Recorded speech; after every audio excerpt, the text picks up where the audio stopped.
Hey guys, welcome to the Max. Today we're going to be talking about what we're growing for fall and how important it is for you to grow for your survival, for your health, and making sure you're putting good quality food in your diet, in your body.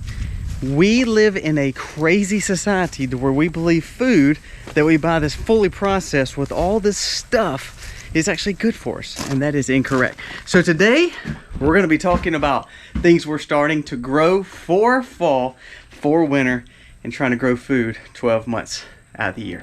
Today's video starts right now.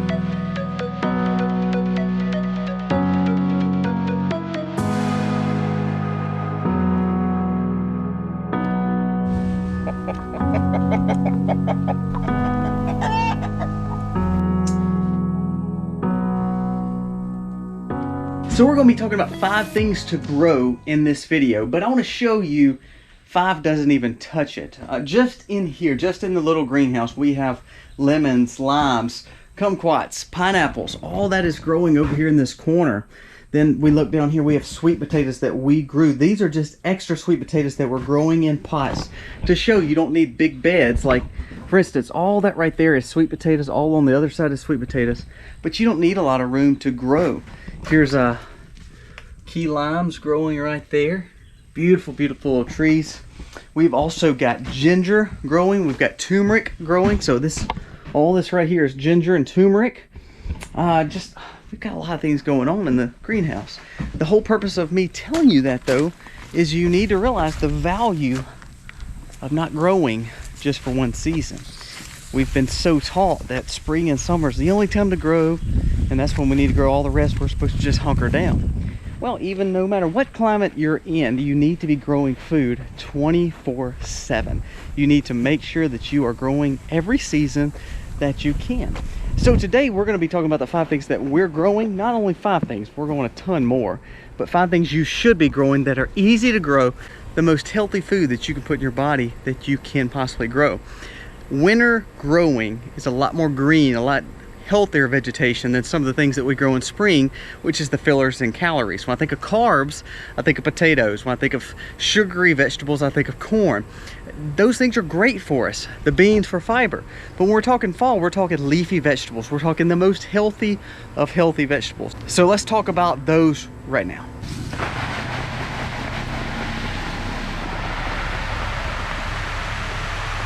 So in our high tunnel, there's 2 rows we have of it. That's over about 100 plants there. We've got 2 more rows of what this is, but this is our broccoli. We love broccoli here. It is one of the healthiest and best things that you can possibly grow that's really good for you. You can saute it, you can stir fry, you can eat it raw, however you want to eat it. It's really good. So what we have growing right now, this is Destiny broccoli and Green Magic broccoli. So for some of you folks who are growing in warmer climates like us, Destiny and Green Magic tend to be some of the better and easier and heat tolerant broccolis that you can grow. These are the ones that seem to do really good. Another thing you want to talk about when it comes to broccoli is, do you want to grow head broccoli, like a big floret like what these are, or do you want something more like broccolini, smaller little heads all across your broccoli plant? You may want to look towards your heirloom version of Waltham. Waltham is a good seed and broccoli that you can grow for more of a broccolini or small flowering floret. The one thing I like about that broccoli is you can eat not only the little florets, I like eating the flowering part of the broccoli as well, and that's really good for Waltham. So number 1 would be broccoli for us. We grow a lot of broccoli. We put a lot of broccoli up. We're watering it right now because in this high tunnel, it does get a little warm. So even though this is heat tolerant broccoli, we're going to make sure we put a lot of water on it. The only thing we're feeding it with is our natural compost and rabbit manure. Rabbit manure, the wonderful, miraculous cold manure that you need to have for your garden.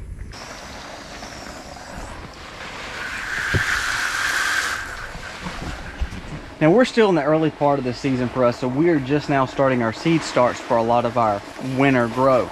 But secondly would be lettuce. We love lettuce. We grow lettuce like romaine. We grow coastal lettuce because it's heat tolerant. We grow Muriel. We grow a butter crunch. The Hulse Butter Crunch is probably one of our favorites. Like a sweet butter lettuce. Beautiful. It's purple and green. So we've got some planted in raised beds. We also have some right here that are seeded direct sow. We tend to not do seed starts with a lot of our lettuce because they tend to just do better because they're more of a fragile thing. So we plant so much lettuce, we tend to put a lot in our Back to Eden gardens and all through these little raised gardens all through here. So number 2 would be lettuce, because it is so versatile and you can eat it all season long. We try to grow lettuce at least 8 to 10 months out of the year. Now sometimes it's hard, but things like the Muriel, the Coastal, the Butter Crunches, they do better in the warmer climates versus some of the things like romaine or iceberg. The darker the green, the darker the lettuce, the better quality it is, or the better nutrient dense it is for you. So grow lettuce. It's so yummy, so good. Actually, a lot of my kids really do like eating salads, and they're very healthy for you. Well, they're definitely not much to look at right now, but they are rows of greens. Very young, but we have one row of turnip greens growing. We have about another 3,000 square foot of collards and mustards growing, because that's our favorite. They're gonna be on the big garden way over there. So greens are excellent because not only can you feed them to all your animals, they are very, very healthy for you, and they are yummy good. You can eat them raw, you can eat them stewed together. We always like mixing our greens, especially our kales with our turnips, with our mustards, with our collards, and just eating them with a big old slab of cornbread. That really makes it good. So greens are good to have. They grow, they're not hurt by the winter and cold weather here in the south. Now, if you're getting ice and crazy snow all the time, then they may not be perfect for outdoors all the time, but we can grow our greens pretty much all year long, and they grow extremely well in our cool climates. So far, the frost and the light freezes we're having, and even the snows, have not hurt our greens, so it allows them to be a good, healthy crop to go through the season of the cold weather, when a lot of times you're having to live on some of the canned foods and some of the frozen foods and dehydrated foods you put up. It allows us to have that 12-month grow. Add greens to your diet. Now, in this section, I would also throw kale. We grow kale, and we also mix it in as a raw green or just a very superfood benefit. And if you hadn't seen the video of us doing superfoods and how we dehydrate kale, you need to check that out. But we also mix it with our greens when we stew them, and just enjoy a good, hearty, full, thick pot of greens. We use our ham hocks from our pigs, so it is just yummy. We smoke those, cure them out, and then put them inside the wonderful greens. Now, another great recipe that we do with our pork sausage is we make turnip green soup. You need to get that recipe. My wife has a video that she did about a year ago. I'll link down here. It is the best, most hearty soup that you can eat, especially on a cold day. It just makes you want to eat it. Again, throw a slab of cornbread with it. You're ready to rock. So number 4, you see they're starting to sprout. They're starting to sprout right there. Starting to sprout is our alliums. Onions being number 4. We love growing onions. We grow, I mean, hundreds of onions. Now, the reason I tell you that is because the importance of onions for us is not only for enjoyment. We also powder it, we dehydrate it, we use it medicinally, because there's a lot of benefits to onions. Now, this video is not about the medicinal parts of it, but we've done a lot of videos talking about the alliums and how important they are to our diets. We grow alliums usually 12 months out of the year. It is harder to grow when it's warmer weather, but at the same time, we still grow them, and we try to do all we can to conserve and save our onion and our garlic bulbs. Now, this is just one of the onion gardens that we have growing. Here's another few. They're starting to come up there. So they will come up. We just planted these, so they have not all sprouted yet, but we've got about 300 in this one area. You do not need a lot of space for any of the things that we're talking about here. You don't need 10 to 12,000 square foot. You just need some raised bed space. You need a 4x8 spot. You need an 8x8 spot. Grow wherever you can. And things that grow in the winter tend to grow pretty easy because they don't have the bug issues that a lot of times vegetables have. They don't have the pesticides and to worry about the grass that they're having to compete with, because it's cold weather and cold crops that do very, very well, and they're easy to grow. So right here we have all this being onions. Now let's move over to this bed.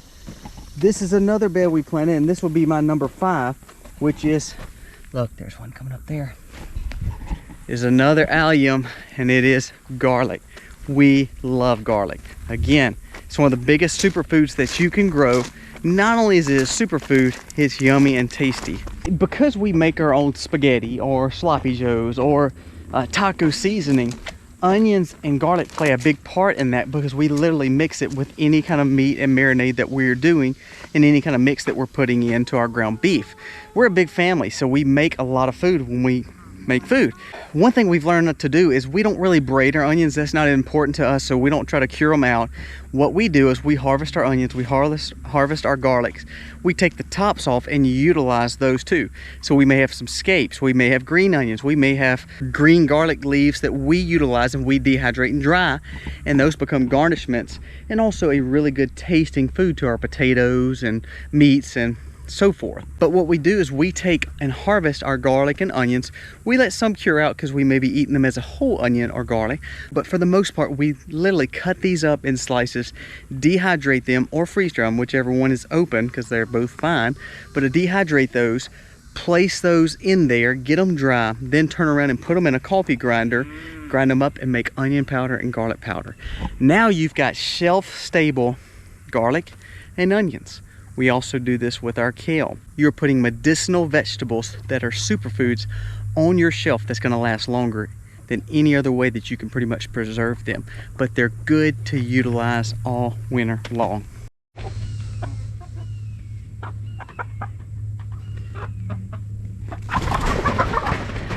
This chicken mobile is what actually makes a lot of our garden bed. We put this chicken mobile and we move them on fresh grass daily, and that is our permaculture chickens. They allow us to feed our grounds without having to put any fertilization on the ground, because they're dropping it out their back end. So when we fed inside this greenhouse here, or we fed these pastures, or we fed those gardens, all that was done with chickens being moved around. And then we use our rabbit manure and our worm castings that we have also on farm. So you don't need the fertilizers, the fake fertilizers from the store that cost a lot of money. You don't need a 10,000 square foot area to grow your garden. You just need a willingness to grow, learn to enjoy gardening as therapy. When the world is nuts, gardening somehow just, it bottoms us out. It balances us, it centers us, we enjoy it.